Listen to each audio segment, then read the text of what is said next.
Good evening, ladies and gentlemen. I want to start here with a quick question. How many of us here have seen pictures like these? All right, okay. So a fair number of us are familiar with Barbenheimer. But just to clarify for our boomer audience, all right, Barbenheimer was a cultural phenomenon that swept across Western social media in the spring and summer of 2023. Birthed from memes, which are silly internet posts, these revolve around the simultaneous theatrical releases of two movies, Barbie and Oppenheimer, and contrast the existential introspection of nuclear science and warfare against a child's pink toy fantasy world. And this proved to be, a bizarre shock to the senses for many. But now, what if I asked if you have seen these images? Yeah, right. Nobody's raising their hands. Unsurprisingly, a lot less of us have. And I know, as a fact, that less of you will know the full context and cause behind the creation of these posts. And this is the start of my talk. From this seemingly innocent product of modern meme culture, I want to share with you the way traditional identities and values collide with modern technology and what this may suppose for the future development of global societies. Right. To not get ahead of ourselves with this big theme here, let's start by taking a deeper look at the context of the Barbenheimer phenomenon. About 2 years before the release dates of these movies, Barbie and Oppenheimer already gained momentum among the general public thanks to marketing campaigns. But however, as the Barbenheimer phenomenon swept across the Western societies, especially the United States, it met, however, harsh protests and criticism from the Japanese community. Because not only was the coincidence of the two premiere dates with the anniversary of the Hiroshima nuclear attack seen as an intentionally provocative act, many simply thought that the comical addressal of nuclear war is just insensitive. Thus, members of the Japanese community responded with their own satirical works, like this one, or this one. Now, while these Japanese memes were designed to criticize and to eventually halt the Barbenheimer phenomenon, or even to return the insult, so to speak, little did their creators know that these would be received with positive enthusiasm. Because if you did not know, now you do, September 11 was a long-established theme for online conspiracy theories and dark humor. So these posts effectively attracted more media attention on the Barbenheimer phenomenon, achieving the exact opposite effect. And these Japanese posts soon flooded Western online communities. And as more related merchandise gained popularity, one version or the other, they evolved into carnival, Halloween party themes. And at this point, not just the Japanese people, but all other East Asian communities were like, what are these crazy Westerners on about? And now, as a Chinese person raised in a traditionally Confucian family, I can attest to these divided feelings. Understood, for example, my parents finding the entire Barbenheimer affair absurd. But myself, as a person who's been living in different countries and befriending people from different cultures, I somehow didn't think twice before the reaction of towards these posts. But I looked for something more. I wanted a rational, a generic explanation as to what exactly led different peoples to react such differently before the same situation, and why.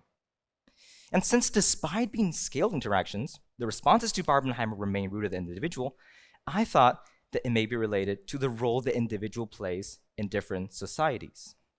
My reflection was something like this.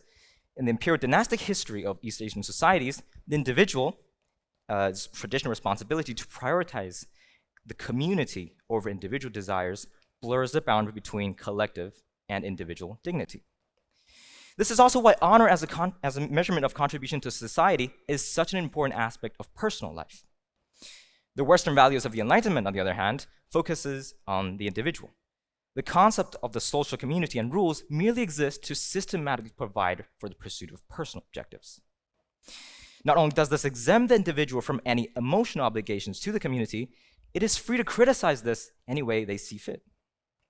Translated into practice, satirical criticism of Western institutions are more than welcome by some of their people. And when these two worldviews collide, culture and familiarity generates misinterpretations that lead to unintended confrontations. A bit like how teenagers sometimes would make jokes that offend some of the listeners without knowing that. And in this case, the teenager who never intended any ill is the American public and marketing agencies that did not understand the possibly negative connotations that their deeds carried towards the Japanese people. However, Barbenheimer is hardly a unique instance where cultural differences create dissonant reactions. It just so happened that this was a commercial hit significant enough to attract widespread attention. For example, in this 2018 campaign to reach Chinese consumers, the brand Dolce & Gabbana published a series of videos of Chinese models trying Italian food with chopsticks. Now, while the creators claim that the brand wanted to show that they loved China, many consumers took offense at the trivial approach to an important tradition. Or take the car manufacturer Chevrolet's experience in Spanish-speaking countries with its car model named Nova. When the American company arrived in these markets, they were unaware of the fact that Nova, or Nova, literally means doesn't go, doesn't work in Spanish. Now, while this product was not exactly a disaster, because of this reason, the car that doesn't work still became an important business lesson. But it's not just advertising where these cultural norms can collide either.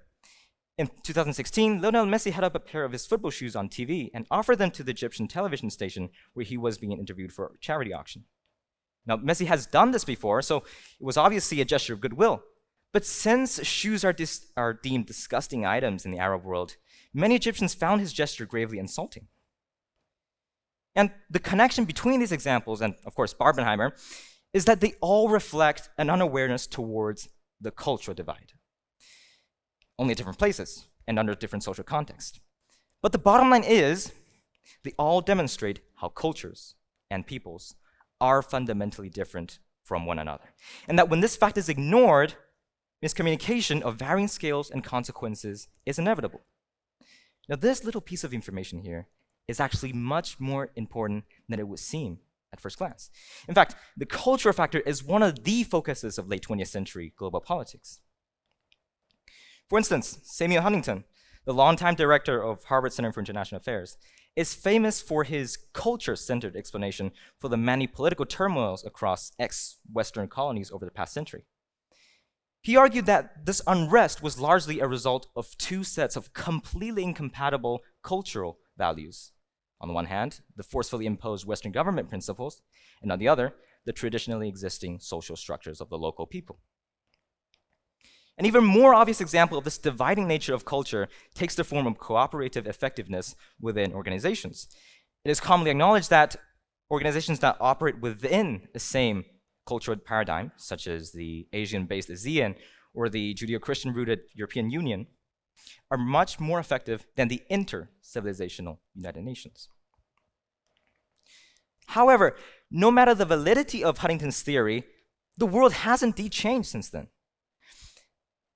The days of Western versus Eastern are slowly giving way to a more diverse and profound cultural understanding.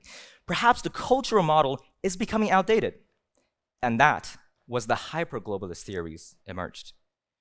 The hyper-globalist model arose from the triumph of liberal Western values from the Cold War, from the process of economic globalization and the rise of a global internet-based village, all of which contributed to the erasing of the boundaries between first, second, third world countries. For this reason, many scholars propose that perhaps we have arrived at a turning point in history where all peoples are bound to integrate completely with each other, not just economically and politically, but also culturally. One such thinker was Francis Fukuyama, who in his 1992 essay, The End of History, proposed that the outcome of the Cold War is proof that the values and institutions of Western civilization, which are those emphasizing individual freedom in democratically governed societies, are the ultimate form of human organization. He supported the universal adaptation of these values in a culturally standardized world. Hence, there would be no need for major historic changes and conflicts in the future at all. But here's where Barbenheimer comes in again. The Barbenheimer controversy immediately calls Fukuyama's theory into question. It shows that despite the connectivity of the internet, despite the fact that Japan and the United States share the same government and economic principles and institutions, the two peoples still cannot merge into one and continue to meet in confrontations. It shows us that culture integration, while it sounds wonderful on paper, is hardly ever feasible in practice. In other words, Barbenheimer proves that there will not and cannot be an end to history so long as different peoples like you and me continue to exist.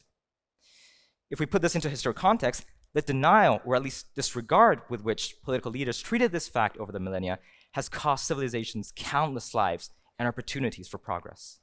From the expansion of the Mongol Empire across Eurasia, to the century-long standoff between European Christianity and Islam, to the ideological blocks of the Cold War, ever since the first cases of mass intercultural interaction, peace was approached through, and only approached through, conquest, or the equivalent capacity to do so. That being said, if cultures can never truly assimilate, does this mean that we are stuck in an eternal cycle of conflict? Well, thankfully, Barbenheimer disagrees. But alternatively, it does highlight one more approach to world peace. And the idea is simple. In addition to the material and ideological interests of the communities, it also focuses on the cultural identities of these. Barbenheimer aims to use the shared human instinct to collaborate as social beings to overcome the artificial barriers of culture. And there's only one way to achieve this. International and intercivilizational relations must not be driven by the differences between peoples, but by the universal commonalities that traverse all cultures, such as the desire for security, the longing for material well-being and meaningful personal lives. In essence, the Barbenheimer model agrees with Huntington's theory almost from 30 years ago, that the only chance human societies possess to achieve sustainable global peace is to focus on objectives that are across civilizations, that we must shift away from the fierce pursuit of recognition and acknowledge the importance of greater unity. Because the prioritization of specific identities only produces an inverse effect on the preservation of these by reinforcing the clashing interests between peoples. In the same way that imposing subjectively moral, Western, liberal democracy values across different cultures will not bring world peace, neither will approaches from the exact opposite end of the political spectrum. Because there would be no deliberate need for equality at all if people of the world already shared the same responsibility and power to push for world progress. Okay, right now, I know what you're probably thinking. You may think that, wow, sounds great, but that was pretty bizarre. Some teenagers just have claimed to have solved global conflict through a TikTok meme. But no, that's not really my point. The search for peace is a challenge that has plagued human societies over the millennia, and to claim that Barbenheimer is the definite and ultimate solution to this is more than naive.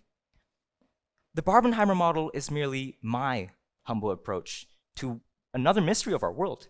And just as any other scientific model, it is built to be flawed and eventually replaced. So take a step back.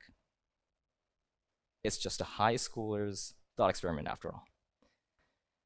But remember this, no matter the idea, talk is always cheap. Many things are easier said than done, and this is certainly one of them. The ideas I proposed in the past 15 minutes are so broad, so abstract, that finding the place to start may already seem unreachable. Yet at the same time, thanks to these ideas and their simplicity in principle, if enough of us simply put our minds to a common goal, I believe we will be surprised by our shared innate capacity to cooperate. But now, I also hope that there remains no doubt that this talk has never been a criticism or justification for the Barbenheimer phenomenon. The point was to use the conflict it reflects to visualize the importance of cultural differences, and more importantly, to outline the essential role universal human traits play in the search for peace.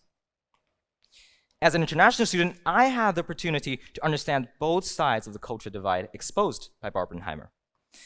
And as a part of a school community here at ASB, I would like to invite you all to reflect on the ways we can all use our shared initiative and open-mindedness to bridge divides and correct misunderstandings where relevant. But remember, never in condemnation, always in the spirit of tolerance and reconciliation. And yes, the road to a shared human world remains long and uncertain. But as the great Chinese philosopher Confucius famously said, the journey of 1,000 miles begins with a single step. The determination and resilience within this statement, along with this following declaration by President John F. Kennedy, capture perfectly the essence of what I termed the Barbenheimer model of world peace. Our most basic common link is that we all inhabit this planet, that we all breathe the same air, that we all cherish our children's future, that we are all mortal. So with these statements in mind, let us all take the first step tonight towards a more peaceful world, towards a truly shared and diverse global community. And let us do this all together. Thank you.